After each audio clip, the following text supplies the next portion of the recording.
Is there anything you would have done differently? We reported a true story. Our colleague Brian Williams is back in Kuwait City tonight after a close call in the skies over Iraq. Controversial Supreme Court nominee Brett Kavanaugh and questions about Kavanaugh's drinking in the past. Sean Hannity, come on up, Sean Hannity. Today, Andrew Cuomo is having a moment. Hi, I'm Chris Nierwalt. And I'm Eliana Johnson. This is Ink Stained Wretches. What do we do here? Why, I'm glad you asked. We break down what's going wrong and what's going right with the American news media. And Eliana Johnson, I'm here to tell you, it doesn't get nicer than this. This is I go back and forth, is the spring weather or the fall weather better? But whatever it is, today is the most glorious kind of autumn day here in the Mid-Atlantic. And I hope you are enjoying it. I am enjoying it, but the news is tough and detracting from my enjoyment. Well, take heart in this fact. Today we are recording this on the 13th birthday of my youngest man-child. And the hope for the future remains strong. All right. So what are you guys doing to celebrate? Go to his favorite restaurant for dinner, give him some stuff, kick it. I'm a big believer that birthdays should be celebrated on the birthday and that you should not celebrate the birthday at a day convenient, but you should make the most out of the celebration on the day when the birthday falls. So what's his favorite kind of food? Pasta. He loves Italian food. He loves pasta. I know the other one is a big Korean aficionado. He likes Korean food. He likes whatever, but my youngest son likes noodles and has since he was very little. And so I already know exactly. He is like his father. When he finds something he likes, he gets it over and over again. So he knew what a Steyerwalt rule is. You get to pick dinner on your birthday, no matter what. And I knew what he would pick, and I know what he will order when he gets there. Well, I hope you guys have a wonderful time. Totally. Please wish him my best. I will pass along your wretchiest regards. And I think he shares a birthday then either today. No, I think it was, I guess, yesterday with our friend Matthew Continetti's daughter. Oh, that's excellent. These are all must have been yesterday. People are saying some of the best people are born in late October. Yeah, exactly.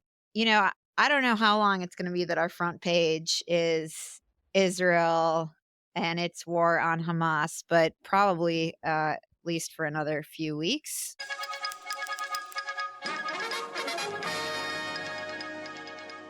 I actually just read this morning Graham Wood's piece in the Atlantic. He was among the journalists in Israel on a military base around Tel Aviv that the IDF summoned to watch a 40-plus minute video of Hamas footage that they put together for a room of journalists. They did not allow cell phones or any other kind of devices in the room, but they played for journalists the unspeakable horrors that were captured by Hamas's own terrorists. And reading this piece, I thought it would be quite hard to capture what it was like to be in that room and the sorts of things they saw. They record it. Graham Wood writes that people were gagging and emotional, obviously, but I thought he did a really wonderful job of it. And he also writes about the IDF's thinking behind showing it. So I wanted to point to that piece. And Wood writes this in the first person, and he says, "To me, the most disturbing section was not visual at all. Like the clip of the father and his boys hunted in their pajamas," that's something he writes about earlier, "it was upsetting in part because it showed a relationship between parent and child. The clip is just a phone call placed by a terrorist to his family back in Gaza. He tells his father that he's calling from a Jewish woman's phone. The phone recorded the call. He tells his father that his son is now a hero and that, quote, 'I killed 10 Jews with my own hands.' And he tells his family about a dozen times that they should open up WhatsApp on his phone because he has sent photographs to prove what he has done. 'Put on, Mom,' he says, 'your son is a hero.'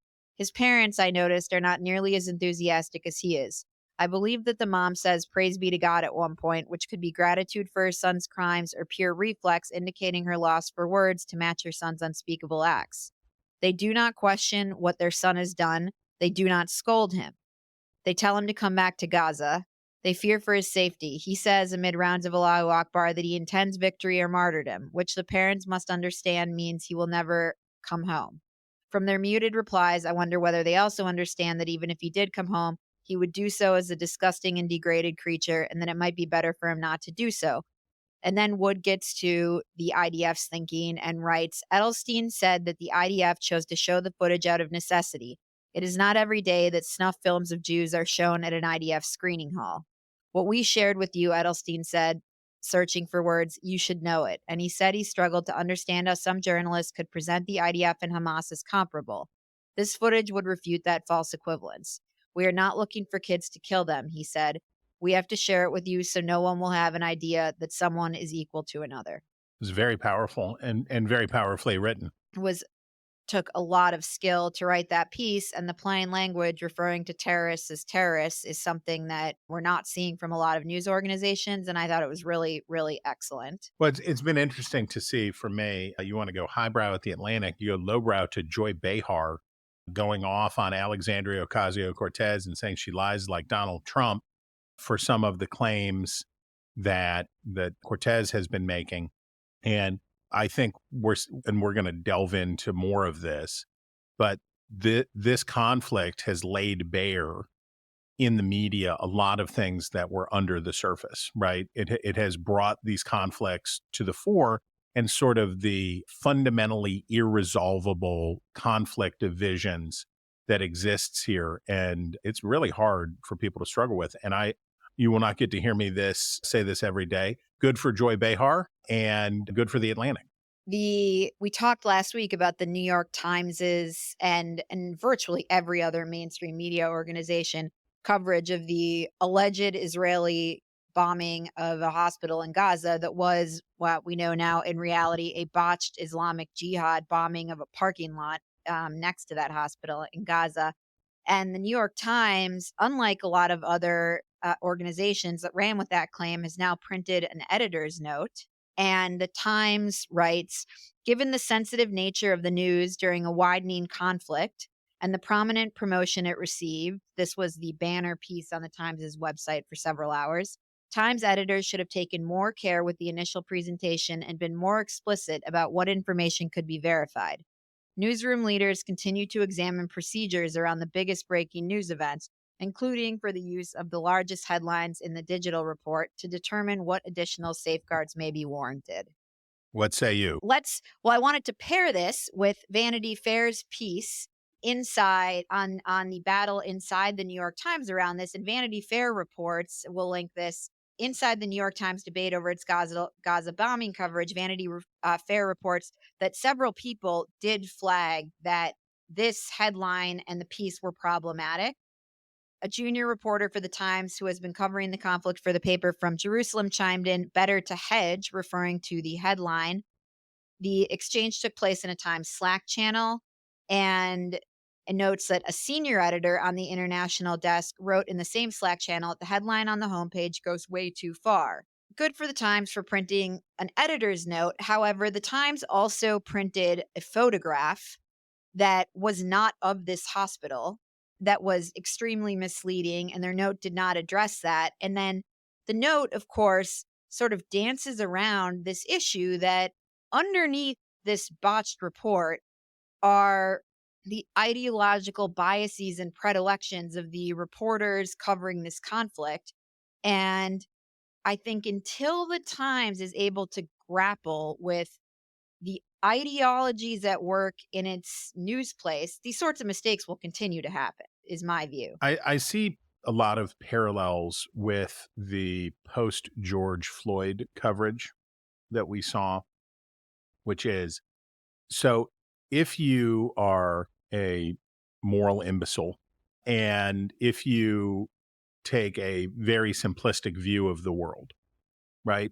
So if you come to a conclusion that Israel is bad, right? So you have learned in college, or you've heard from your family, or you've concluded yourself that Israel is bad and should not exist.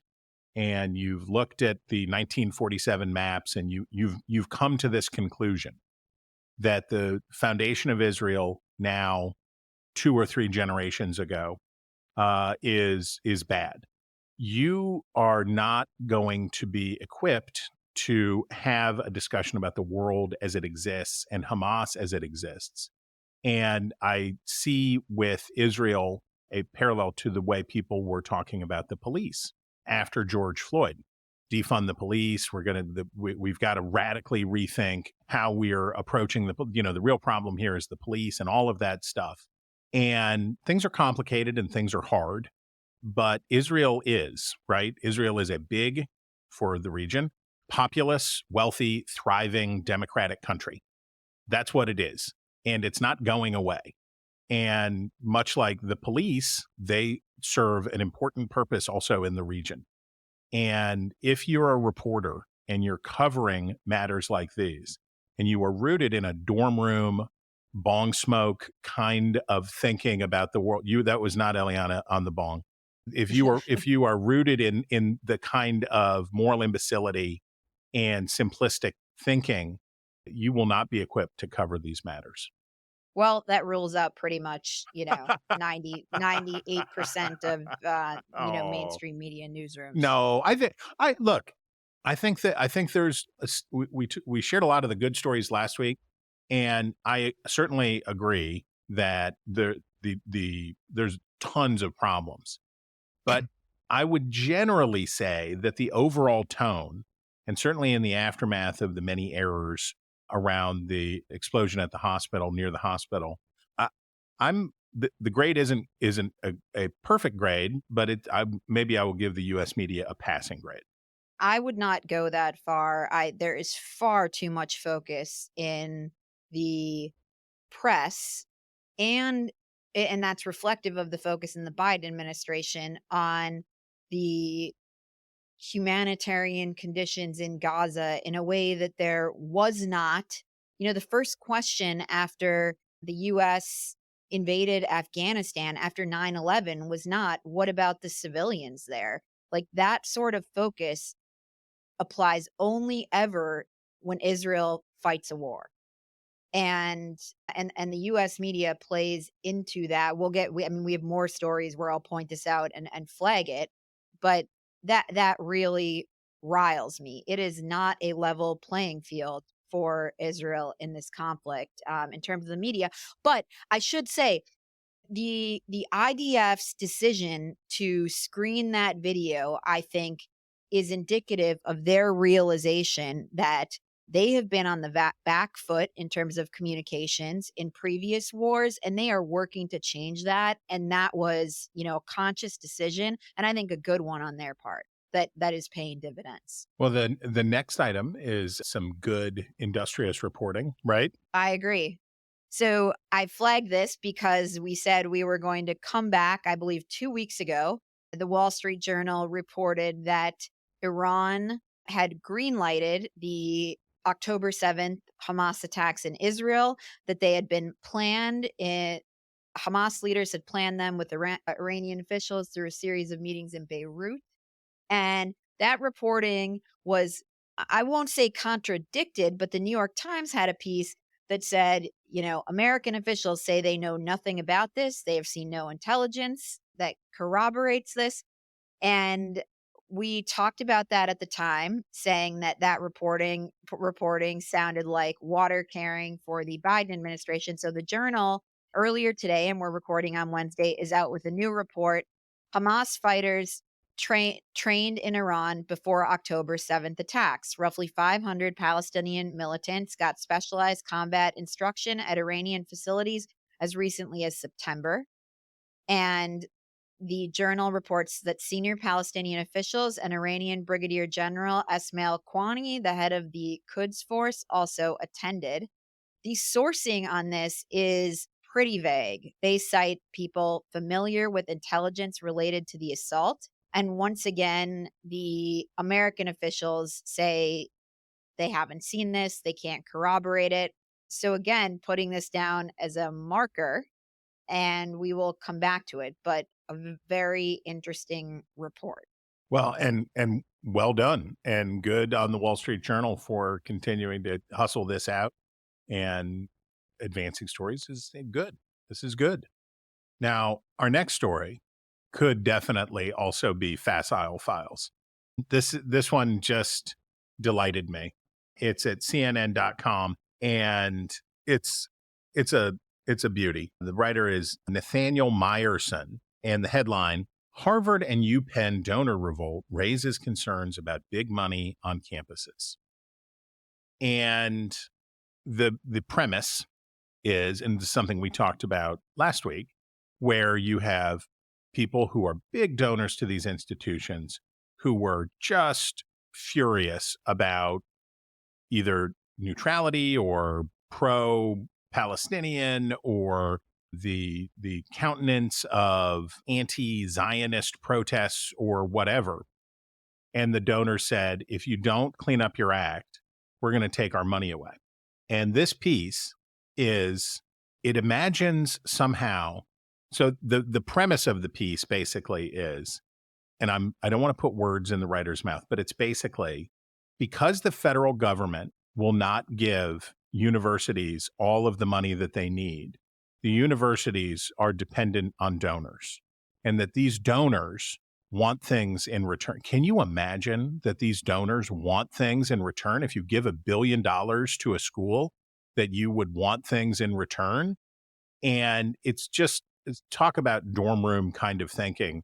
This is just a chef's kiss of facileness right here in one story. Well, what was so amazing is that the story that the reporter writes, well, tensions over free speech aren't limited to colleges. Higher education experts worry that the donor backlash could have a chilling effect on ideological diversity on campus and at institutions designed to serve as hubs for freedom of expression and debate on opposing viewpoints. Oh, yeah. Campuses are so ideologically diverse, and they're really excelling at being hubs of, debates for opposing viewpoints. I mean, what a joke. Here's a and quote. Beyond that, here's a quote from James Finkelstein, a professor emeritus of public policy at George Mason University. It may be more likely that presidents, provosts, and deans would be reluctant to hire faculty whose views are at odds with major donors. You think?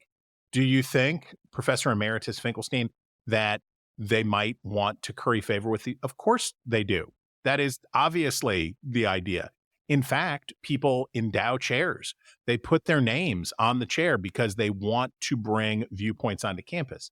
And I will further tell you, Professor Emeritus Finkelstein, that usually what is happening, or often what is happening, is that in monocultures, intellectual monocultures, where viewpoint diversity is not a real thing, rich alumni say, I'm sick and tired. I'm sick and tired of the institution that I support only mouthing one worldview, and I'm going to give you money, and you're going to make this person a tenured professor so that they will be there to bring the opposing point of view. So far from limiting points of view, I would submit that very often these gifts are encouraging viewpoint diversity. I also think it's important to note that many of these donors who have pulled their money, their complaints have not been over speech that's expressed. Certainly, they're troubled and disagree with students who have blamed Israel for the attacks or spoken up for Hamas. They're troubled by the lack of speech on the part of university leaders, or they disagree with what university leaders have said. One of the donors who said he will no longer give to UPenn explicitly said, I'm left wondering, what is it that you believe? Of course, you can have anti-Semites to campus, but you guys don't even condemn them. You don't tell people where you stand. You stand silently by because you don't want to offend anybody. These leaders are not putting a stake in the ground. It's very easy to say, like, sure, we have all sorts of people come on campus, but we're going to make clear, like, what our views are as leaders of this campus. And to me, like, that's been the frustration among donors. They're not saying, like, expel all the kids and don't allow them to say these things. I was given cause to look back at the great West Virginian Robert George of Princeton University, and what he has had to say in the past about this matter and about viewpoints and political posturing, not to be too pejorative, of academic institutions. And to repeat something we said last week, don't get into the opinions are luxury items. Don't get into the opinion having business and then be surprised when it blows up on you. We went through a whole long series with corporations on this, right? Where corporations wanted to be, in the parlance of our time, be woke and take political positions. And then they found out, oh, this is actually terrible. So a word to the wise, choose the times that you're going to express institutional opinions wisely or expect this kind of catastrophe. All right. What do we have next? What here? we have Sorry. next, I'll tell you what we have next, which is is the fact that if you think that you're unhappy with the pro-Hamas cant in much of the coverage, take a look over at The Nation. Check it out. See what they're throwing down at The Nation. The writer is named Jeet Here. And headline, the fight over MSNBC's cave in to Islamophobia. I didn't know. I was not aware that was going on. The writer... Yeah, did you actually know that's the hatred in the world we all need to be on watch for right now? The writer makes a couple of claims about things that MSNBC has done that I don't know that are necessarily true about whether or not, and I don't know the name, the Mehdi Hassan. I don't know what all is going on inside, and I don't claim to support, or I don't co-sign the factual claims that the piece is making. But the idea, when you talk about what's going on in the mainstream media, what's going on in the Biden administration, what's going on is pressures like these, right? Extraordinary sensitivities and sort of wild claims of oppression are right there. They're ready to go. And for the center left, that this is what they live in fear of all the time, is that people say, "Oh, you bigot! You're silencing. You're not putting these people on air." And here's a savory passage. Anyone familiar with the history of MSNBC would hesitate to give the network the benefit of the doubt on the issue. In February 2003, in the prelude to the American invasion of Iraq, MSNBC fired Phil Donahue, at the time the highest rated host of any show on the network. Now, is he Muslim? I love historical precedent. I do a lot of historical precedent. But if you're bringing up Phil Donahue's, and by the way, the highest rated show on MSNBC in 2003 was not very many viewers. And it just, the idea that MSNBC is a stewing cauldron of Islamophobia tells you where the mindset of these folks is. Let me give like the 2-minute background to this, because I have been following the reporting on this that came out of Semaphore. And it was, there were questions around whether Ayman Mohiuddin, the tendentious MSNBC broadcaster, correspondent, and Mehdi Hassan had been pulled off the air, and they could not actually determine what was going on. Were they on the air? Were they off the air? Hassan has been on the air, but what's going on with these guys' hours? Their report did not reach a conclusion, but the Nation has reached a conclusion, and they write, the lesson is clear. Both the mainstream media and the Biden administration are all too likely to cave into bigotry unless they are faced with protests. Continued vigilance and opposition is the only way to contain a war fever that continues to threaten all humane and decent values. Good grief. Good gracious. Obvious. Good gracious. Well, if you think that is some facileness, how about this New York Times headline sent to me by an alert reader? How the Israel-Hamas war imperils action against global warming. I didn't know. I hadn't even thought about the implications for global warming and how this war could disrupt those things. Now, I will say, I understand if I cover politics, and if somebody says, "Hey, can you write us a piece about the effect that this war will have on U.S. politics?" Sure, you can do that. That's fine. And if your beat is to cover global warming, I understand, but talk about getting the cart before the horse. Talk about landing wrong-footed. Here's the piece. The winner so far, the producers of weapons and to a lesser degree of oil. Defense stocks have rallied. Oil prices inched up. The historical echoes are chilling, coming 50 years after the Arab oil embargo roiled energy markets. That episode was provoked by the 1973 Arab-Israeli war. Biden administration officials are particularly nervous about oil. So far, energy has avoided a big supply shock, but it could see one if the conflict spreads to Iran or other major oil producers nearby. Now, I'm not an economist. Well, Chris, like I know Israel wants to fight for its survival, but there are more important things like how this is going to affect the climate. U.S. officials worry that erosion would more than offset any climate gains from a temporary period of high oil prices, like $5 a gallon gasoline, pushing more people to buy electric cars. Again, with climate coverage. The problem with $5 a gallon gasoline is that it crushes middle class and working class Americans. That's your first problem, right? If we're talking about what is the significance of $5 a gallon gasoline, it isn't about the push to electric cars, and it isn't about the long-term strategy. It is right now, in real time, normal human beings who do not have room in their budgets are facing the prospect of gas prices climbing above $4 again. It's a great crystallization of how specialty journalism can put you into a bubble distantly removed from the concerns of a real shooting war and the plight of your fellow Americans. And a pogrom, an attempted genocide. Yeah. Speaking of global conflicts, CNN reports that a Russian court has extended the detention of a second American journalist. I'm going to butcher the name. Alsu Kurmasheva.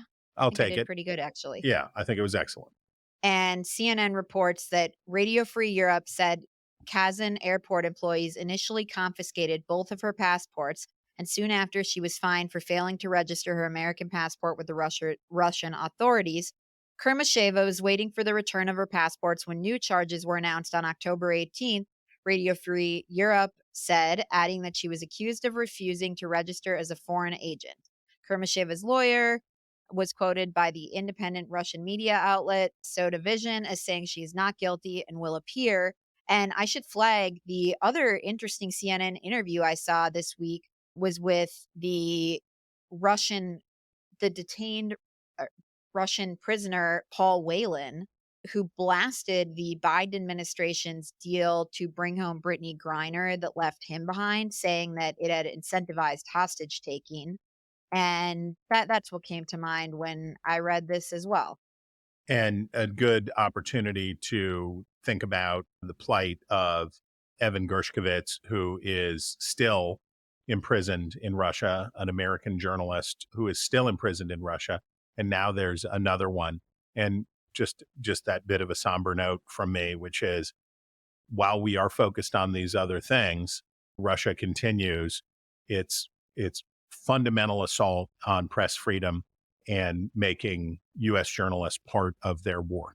And Whelan, we'll link that article. He said that he had spoken to Secretary of State Blinken, and he says, I told him point blank that leaving me here the first time painted a target on my back, and leaving me here the second time basically signed a death warrant. He said he told the top U.S. diplomat that unless they got me back, it could be quite challenging in the future, especially with my age and the sort of work we have to do from a health and safety point of view. Totally heartbreaking. Okay. As of this moment, as we are recording, I believe we have a new Speaker of the House. Nominee or Speaker? No, I think we have the vote. I'm not sure where we are right now. Okay, I've never heard of this guy. You are not familiar with Mike Johnson of Louisiana? I am not familiar with Mike Johnson.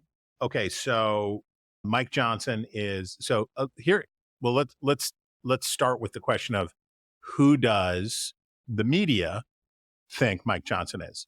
Here's a lead from NBC News. Well before he secured the GOP nomination for House Speaker, Representative Mike Johnson, our Louisiana, played a key role in efforts by then President Donald Trump and his allies to overturn Joe Biden's electoral victory in the 2020 election.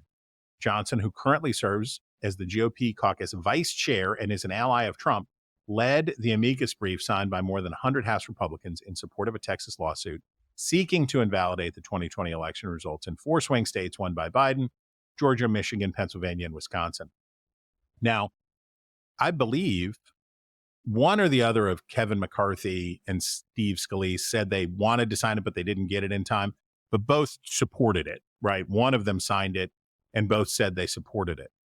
And the question about Mike Johnson is he a phony, and I use the word in quotes, insurrectionist, or is he sincere?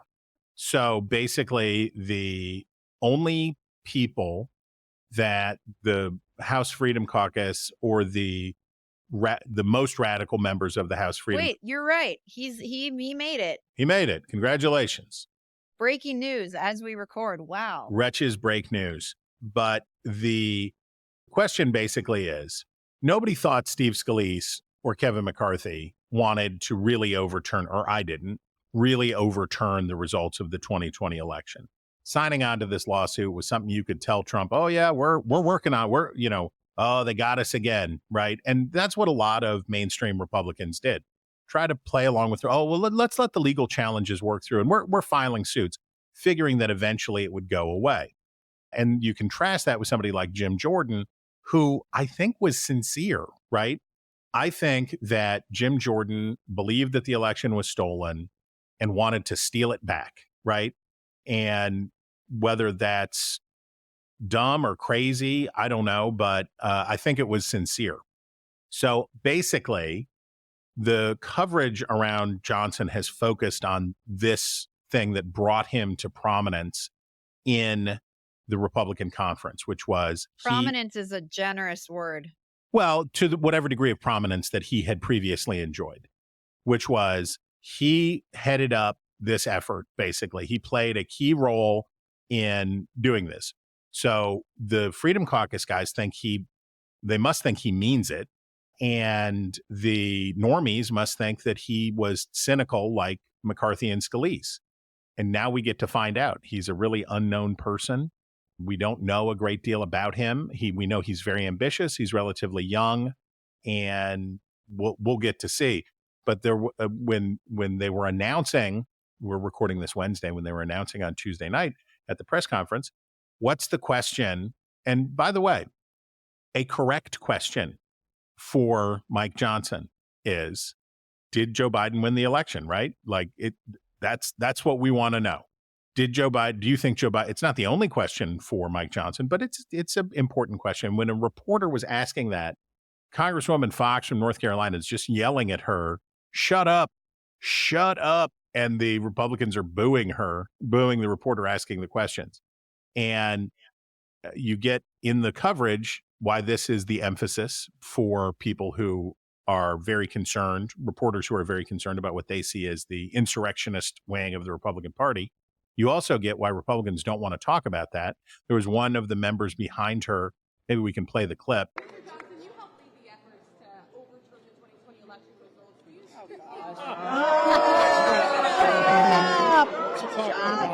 Next question. Let's go. One of the members behind her shouts out, 2024, to say, we don't want to talk about that anymore. And I wouldn't want to talk about that either. But we will now get to find out whether Johnson was cynical or sincere. And I think most Republicans probably hope that he was being cynical. Can we also, being speaker is not an easy job. Does this guy know anything about how to run the House, the Republican conference? Well, I don't know what his relationship with Steve Scalise is like. They're both from Louisiana, and there's some talk that there's a rivalry. But he did climb the greasy pole to a leadership position in a relatively short period of time. And assuming, and this comes down to the original question, whose advice is he going to be taking? Because what the members of the Republican conference want from him is to protect them from bad votes or difficult votes and to raise a bunch of money. Now, I don't know how much money this guy that nobody's ever heard of is going to be able to raise going around the country, with lots of doubts about the Republicans' ability to retain the House. But if Well, I'll tell you how he could succeed. He could succeed in a sort of Dennis Hastert kind of way, which is to say, whatever the conference wants to do, that's what we're going to do. Majority of the majority rules, and that's just what we're going to do and go forward. If he has a Jordanian kind of agenda and wants to do big radical stuff, he will face trouble. Now, of course, as soon as that spending bill comes over from the Senate for funding Israel and Ukraine, and we're now a few weeks away from a government funding debacle, I guess I would say to you, Speaker Johnson, good luck. We wish you the best. Chris, are we ready? Oh, we have a Biden item. Yes. Biden media item. The New York Times reporting that the Supreme Court has temporarily lifted the ban on Biden administration officials' contacts with tech platforms. And this ban was draconian and then partially lifted and now totally lifted by the Supreme Court as a trial awaits. However, it's not good news for the Biden administration in that the court does seem poised to find that the administration officials infringed on the First Amendment rights of the folks who brought this suit in leaning so hard on the tech companies to police speech around COVID. And the government, government officials can speak to, and finding the balance here is difficult, but yes. Up next, we have 2024 items, starting with former Trump Chief of Staff Mark Meadows granted immunity and tells the special counsel that he warned Trump about that his 2020 claims were bananas. ABC News reports. And also Trump's former lawyer, Jenna Ellis, noted fameball. Pleaded guilty. These are both in the Georgia RICO suit, but it does seem likely to me that suit was the weakest of all these suits, but it is likely to bear on the January 6th federal suit for Trump because prosecutors will be able to point to Trump aides who have said now that they committed crimes. Yeah, and this also follows Sidney Powell entering into a plea agreement too. And I include this here just so that we can put a little pin in this and check back, because this was a big scoop for ABC News. They're well-sourced in the Justice Department. This is a big scoop. And the story doesn't say that Meadows flipped on Trump, right? But you could read this, if you were not reading with a critical eye, you could say, all the dominoes are falling and they're all turning on Trump. We don't know that yet. And as we watched in the Mueller investigation, the rush to make assumptions about, they've turned and this will happen next. We don't know Donald Trump came out hard against Mark Meadows and he's weak and all that stuff. And Mark Meadows is, he's a goofus. And much like Sidney Powell and what's her name, Ellis, obviously loved celebrity more than their work and liked being on television and liked being out in the limelight. But we don't know what they've really said about Trump and incriminating Trump. We know that they've incriminated themselves, but we don't know what they've really said about Trump. So this is just, we'll check back, we'll see, but I would urge caution and restraint when reading coverage about these things, about jumping to conclusions about what the implications are for Trump and what these folks have really said. Chris, I flagged this piece, which was in the Wall Street Journal's opinion section by Barton Swaim, but it is a reported opinion piece. And he went on the campaign trail with Ron DeSantis and came back with this report with the headline, "DeSantis isn't at home abroad. The governor is strong on domestic policy, but is he up to the challenge of a suddenly menacing world?" And I just thought this was a really prescient piece. Swaim writes, "Mr. DeSantis is a gifted rhetorician. There are a few domestic policy questions on which he isn't prepared to give a coherent multi-part answer. Only on foreign policy does he rely on ham-fisted conventional wisdom talking points." And he writes about being in Rock Hill, South Carolina, I believe, and says, Mr. DeSantis was asked about aid to Israel. We support their right to defend themselves, he said, but it's their war, it's not our war.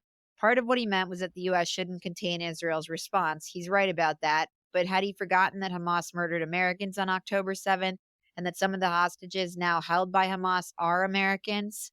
And he notes DeSantis's difficulty in talking fluently about foreign policy. One thing I thought he didn't get at was, and may not agree with, that I think DeSantis is trying to triangulate between the party's isolationist wings and its hawkish wings and make everybody happy. And as a result, is constrained to this very narrow message where he can't really say much of anything. And that's what I actually think is happening here. Whereas the party's united on these questions of domestic policy, like, the whole party's anti-woke, but there is real disagreement over foreign policy. And I thought the piece was quite good in hitting on this. Playing field has changed given this war in Israel for the Republican nomination. And I thought this was a perceptive piece. Well, let me say, Barton Swim is really, really good. He is right now, he's crushing it. He's been crushing it at the Wall Street Journal, and he is really good. He has a really good ear and a really accessible writing style, and I enjoy his stuff enormously. I think we talked months ago about a piece he wrote about George Will that was just so good, and Swaim can be counted on to deliver the goods like these. I think Ronnie D did put himself in a pickle, because he thought, okay, you guys want isolationism. All right, we're going to go after the Trump voters and we're going to be isolationists. And we remember the Ukraine is a regional conflict line. And he lost half of his support, basically, and it went back to Trump. Because as Trump became more viable and the doubts about whether he would be able to win the nomination eased, and he benefited from this incumbency effect, and then DeSantis is just the imitator. And so why go for Trump light if you can just have Trump again? And that left DeSantis looking over his other shoulder and saying, okay, well, how do I unite this other side of the party? And as you say, one of the many divisions between, we can call them the nationalists and the conservatives at the opposing wings of the Republican Party, the traditional conservatives versus the MAGA folks, foreign policy is at the center of that. And one of the ways that Nikki Haley has been eating Ron DeSantis's lunch is she's got the resume and she's got the cred on this issue. And those conservatives know that she's hawkish on Ukraine, on Israel, on these questions. And this poses a real problem for DeSantis, who did not ever anticipate making foreign policy a big part of his candidacy. Well, it is reminiscent of George W. Bush. It's like, you don't plan for world events, but they come and find you. It's important. You know who is thinking a lot about foreign policy, Eliana? Deeply thinking about foreign policy all the time? That's Vivek Ramaswamy. He thinks about it a lot. He's got a lot of big ideas. So he thought maybe he would invite on his podcast, his little show, that he would invite another big thinker on foreign policy, Alex Jones. When they censor you and deplatform you, they can then steal your identity and misrepresent what you've said and done, and then build a straw man and transferring the power to themselves. That's the New World Order. That's globalism. But it's actually the Old World Order. It is. You're right. It's really just the Old World Order in New World clothing. Okay, Eliana Johnson, are you convinced? Do you feel that Ramaswamy's got his finger on the pulse? Ramaswamy makes the mistake of thinking that simply because that there is virtue in and of itself in having a fringe point of view or being on the fringe or being shunned by polite society. And many people who are sure, maybe correct on things, but there's no inherent virtue in that. And I do feel like he often elevates he makes a virtue out of that quality. It's stupid. Well, I will further say that if you ever wondered what Vivek Ramaswamy was doing in the race, he has now told us, because having a execrable human being like Alex Jones, who smeared the families of Sandy Hook and who traffics in the worst kind of garbage, having him on to try to get attention and have a bigger, Ramaswamy's like Ted Cruz, right? He wants to have a successful podcast. He wants to be a media figure. He wants all of these things.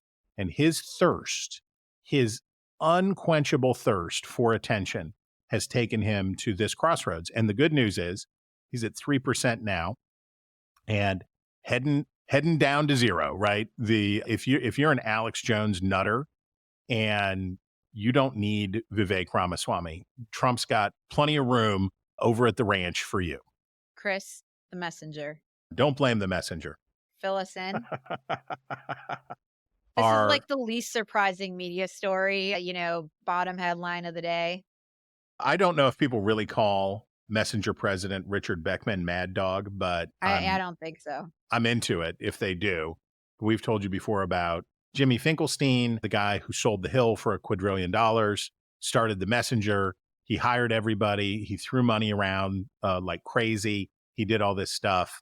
And now, womp womp.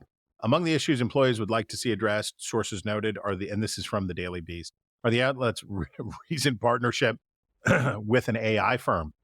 The messenger president, Richard Mad Dog Beckman's suggestion to others that the site is out of money and internal secrecy over the site's traffic. Additionally, employees wonder if editor-in-chief Dan Wakeford continues to be MIA, why he continues to be MIA, especially with the increased bumps in the road for the site. So, just that's a follow-up file for you folks who wondered what would become of the audacious effort at the messenger, and it sounds like it's non-super. Chris, this finally brings us to our style section. I realized we were totally wrong on what we needed to include in this because there's such an obvious thing. What? Such an obvious thing. We thought when we were going to record that we didn't have an item for the style section. And okay, I have been watching Beckham. Have you watched this? We watched it. Both Jessica and I enjoyed it. Okay. David Beckham's style. It is all over the gram. I'm sure you're not following these accounts, but it has taken off and everyone's trying to figure out how to dress their man like Beckham. It is impeccable. And we need to link this Esquire article, David Beckham's most influential style moments, and this GQ article, here's the secret to David Beckham's impeccable style. And you can go inside his closet. It is, his style is fantastic. Is it? Okay. It is, yes.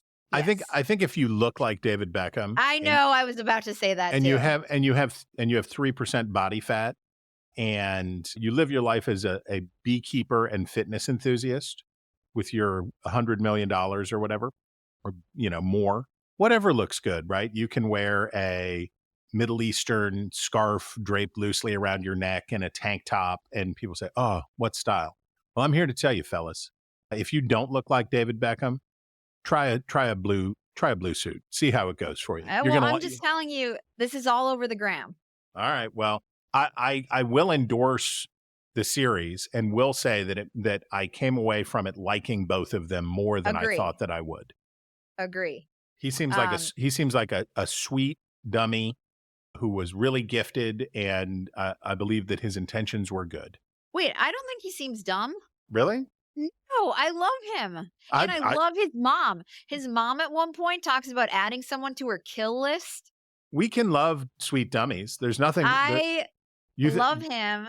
But I don't think he's. I think seems like a good guy, and he seems like a simple man.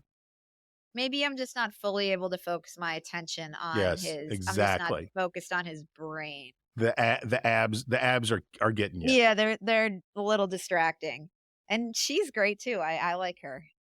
I agree. I came away with much better thoughts about both of them. All right, Chris, that brings us to our obsessions of the week, where we break down the stories we can't get out of our heads. And Chris, this made my blood boil. The Committee to Protect Journalists You heard that right. The Committee to Protect Journalists is chronicling journalist casualties in the Israel-Gaza conflict. And they write that the Israel-Gaza conflict has taken a severe toll on journalists since Hamas launched its unprecedented attack on Israel on October 7th, and Israel declared war on the militant Palestinian group, launching strikes on the blockaded Gaza Strip. So they tell us they have a list: journalists reported killed, missing, injured, or detained. And on their list are several journalists from a network called Al-Aqsa TV, which is the Hamas television station, and which is a U.S. designated terrorist organization. And so they write of these people: a videographer for the Hamas-affiliated Al-Aqsa TV, Abu Atra, was killed along with his brother in an Israeli airstrike in Rafah in the southern Gaza Strip. Sami al-Nadi, a journalist and director for the Hamas-affiliated Al-Aqsa TV, and so on and so forth. This is sick. Wow. So they're attributing terrorist casualties, they're counting as journalistic casualties of this war and hanging around Israel's neck and not responding to requests for comment about why it is they would be counting terrorists, designated terrorists by the U.S. government, as journalists. This is sick. And when I saw this, I thought, this is what Israel is up against in terms of the war, the international war for public opinion, is that supposed do-gooder organizations like the Committee to Protect Journalists are actually peddling Hamas propaganda. That is a real, when I saw the item, I did not even imagine that it could be as bad as it is, but that's pretty bad. Over to you. Two things to think on. I'm going to put these here, put them in the show notes, and just two smart people talking about things worth thinking about. One is from Richard Gingras, who is vice president for news at Google. And he shares with us a really thoughtful piece, a good piece about, and this is more for journalists. So if there are working journalists within the sound of my voice, I really encourage you to read this, because you very often heard me talk about how this is a ground up solution to a demand side problem. And what should we be doing?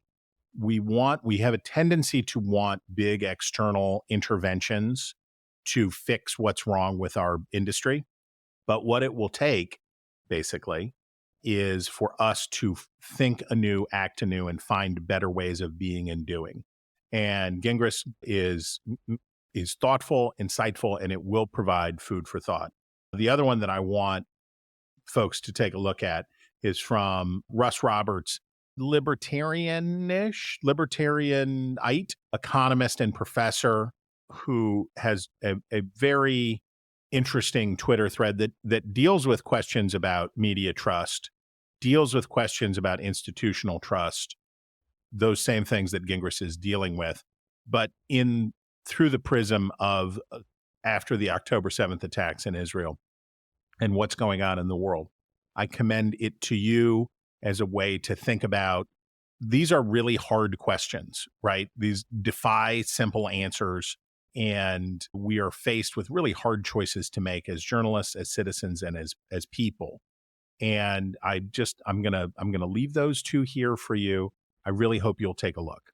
Chris, that brings us to my favorite time of the week, which is reader mail. And we have a note from Jonathan Falk in Westchester County, New York. And Jonathan flags a Wall Street Journal piece, "Why You Might Be Drinking Too Much Without Knowing It. Social conventions on what represents a drink have evolved, and that is driving up our alcohol consumption and health risks." Okay, I already don't want to read this article. And he quotes from it. The reporter in this piece, Josh Zumbrin, writes, "The climate might be partially to blame. The online wine database LiveX has found warmer growing seasons are producing grapes with more sugar and thus wines with more alcohol. The alcohol in the average Bordeaux red wine rose from 12.8% in the 90s to 13.8% in the 2010s. with Reds increasing from 13.7% to 14.6%, and Reds from Tuscany up from 13.7% to 14.2%. And Jonathan writes, this is to be extremely charitable, complete BS.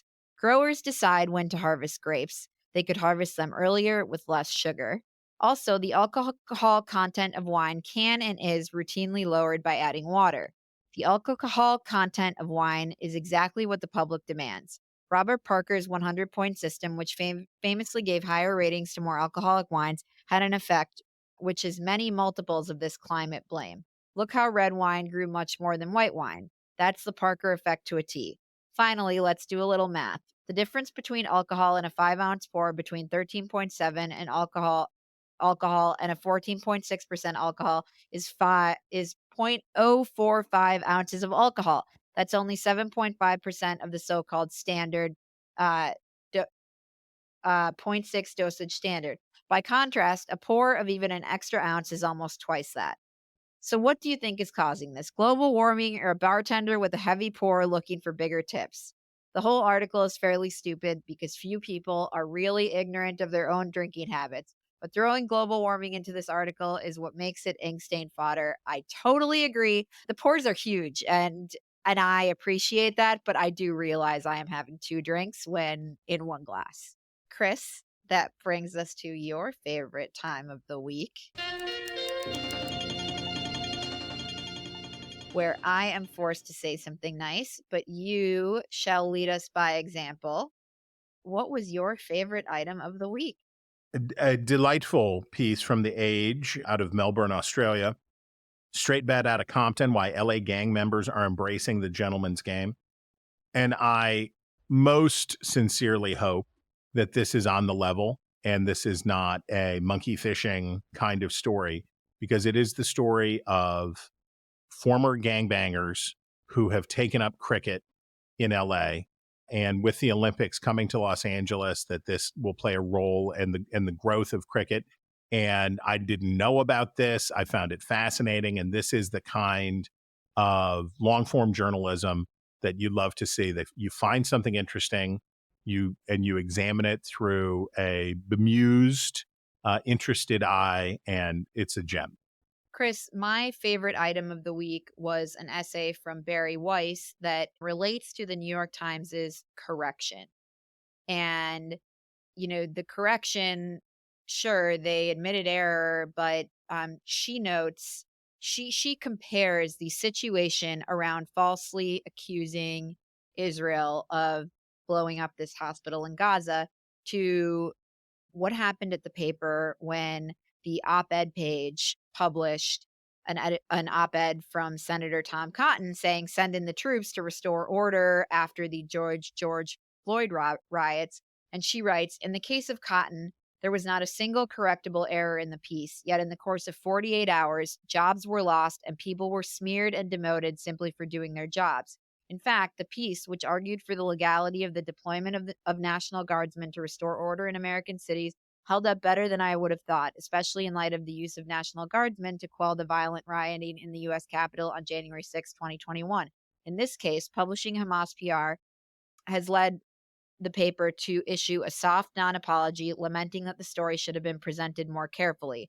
And notably, there is no uproar inside the paper. There's, it's not racked with protests in the same way. Nobody's talking about being hurt by violence in the same way. And I just thought it was a wonderful essay about the double standards at work in the mainstream. So that was my favorite item, and we will link it. And that is all the time we have for the news about the news. If you have a story you want us to talk about, email us at wretches@nebulouspodcast.com. That's wretches@nebulouspodcast.com. Leave a 5-star review